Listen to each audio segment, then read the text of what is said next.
नमस्कार दोस्तों, आज हम बात करेंगे बिहार इलेक्शन के बारे में। बिहार में पहले चरण की वोटिंग समाप्त हो चुकी है। 2 चरणों की वोटिंग और बाकी है और उसके बाद 10 तारीख को चुनाव परिणाम घोषित कर दिए जाएंगे। अभी हम बात करेंगे कि इस वक्त बिहार चुनावों में महागठबंधन आगे है या फिर एनडीए। पहले बात करते हैं महागठबंधन के बारे में। इस गठबंधन में आरजेडी 144 सीटें, कांग्रेस 70 सीटें और बाकी सीटों पर लेफ्ट ने अपने उम्मीदवार उतारे हैं। महागठबंधन में आरजेडी काफ़ी मजबूत दिखाई दे रही है, जबकि इस गठबंधन की सबसे कमज़ोर कड़ी है कांग्रेस। आरजेडी ने बहुत ही बड़ी गलती की है कांग्रेस को 70 सीटें देके, क्योंकि लगता नहीं है कि कांग्रेस 10 से 15 सीटों से ज़्यादा जीत पाएगी। और रही बात की, तो लेफ़्ट का भी अगर पुराना इतिहास उठाकर देखें तो उसे भी 3 से 5 सीटों से ज़्यादा पर जीत देखने को नहीं मिल सकती।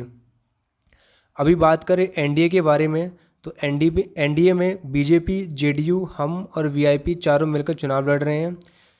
बीजेपी 110 सीटें, वहीं जेडीयू 115 सीटों पर चुनाव लड़ रही है, जबकि बाकी बची सीटों पे हम और वीआईपी ने अपने उम्मीदवार उतारे हैं।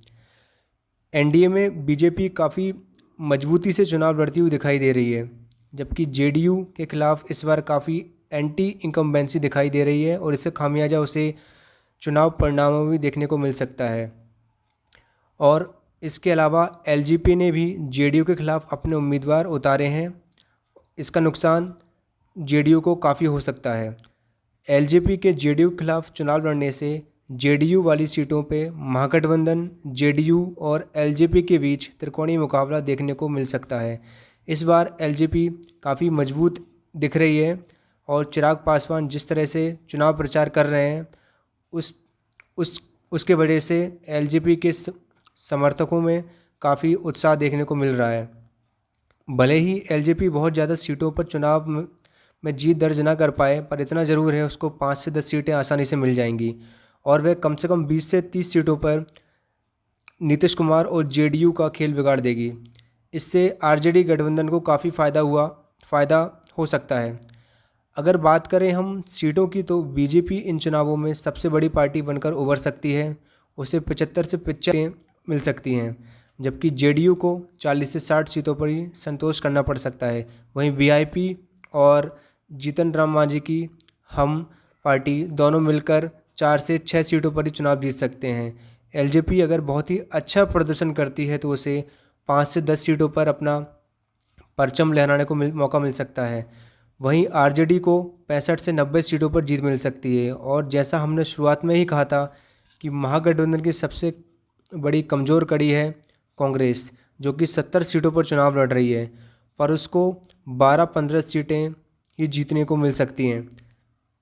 लेफ़्ट पार्टीज़ को हर बार की तरह इस बार भी 3 से 7 सीटें मिल जाएंगी और बाकी पार्टियां जो अभी चुनाव लड़ रही हैं, जैसे RLSP, NCP, AIMIM, Pappu Yadav की जन अधिकार पार्टी, ये सब मिलकर 1 से 3 सीटों पर चुनाव जीत लेंगी।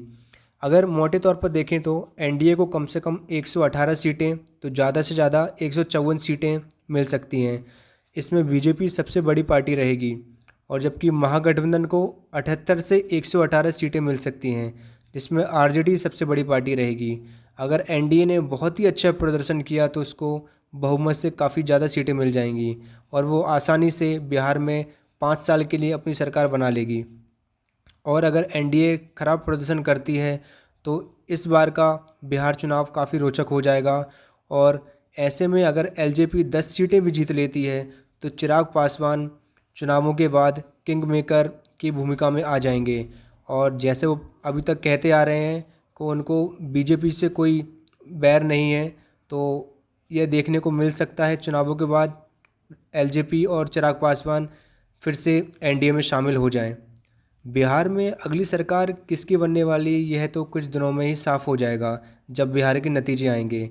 पर ऐसे ही पॉलिटिकल टॉपिक्स पे वीडियो देखने के लिए हमारे साथ बने रहिए। हम नए नए टॉपिक्स पे वीडियो बनाते रहेंगे।